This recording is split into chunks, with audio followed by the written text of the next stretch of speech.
We're right now working on bringing back Micronauts. Micronauts is a very important part of our Hasbro cinematic universe. That's not the final name, it's just the placeholder name that we're working on with Paramount. So, which, you know, and the vision of that universe is it brings together, tells new stories and brings together for crossover stories, G.I. Joe, Micronauts, Mask, ROM, and Visionaries. It's going to be a very exciting project. And I'm thrilled to work on Micronauts. Personally, it was one of, you know, along with G.I. Joe and Star Wars, it was one of the defining toys of my childhood. So, you know, I'm beyond thrilled that we can bring back the magic.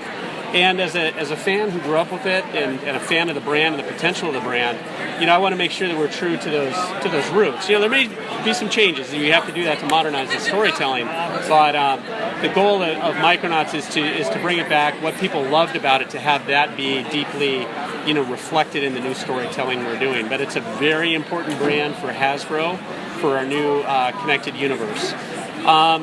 And to kind of get that started, we're introducing here at Comic-Con the very first modern Micronauts set, or the very first Micronauts set ever from Hasbro. And it's a 3-pack of figures. It's available here at Comic-Con, plus will be a limited number available at Hasbro Toy Shop online after the show. We don't know what time they'll be put up. But there's two great stories about this set. The first is that it is built on original tools that Takara still had that they uncovered in a warehouse in Japan for the original Galactic Warrior and some other parts. Original tools. It's amazing. These are tools from the 1970s that we're using for the set. And in this case, Galactic Warrior isn't made of metal like the original one was. He's made of plastic so he can actually stand. That's a benefit. But, you know, it's super cool. Plus, they filled in a few other parts with some Micro Man figures to make a complete set for us. Really cool set. The second great story about that is there's a legendary artist named Ken Kelly who created the original paintings from the very last phase of the Micronauts back in the early 80s.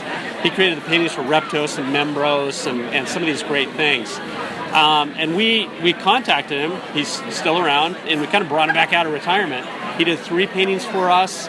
They're absolutely beautiful, and you know, they're here on the package as well. So we brought back that original feeling of Micronauts for fans everywhere. So we're absolutely thrilled that, you know, we're starting to take advantage of this amazing intellectual property.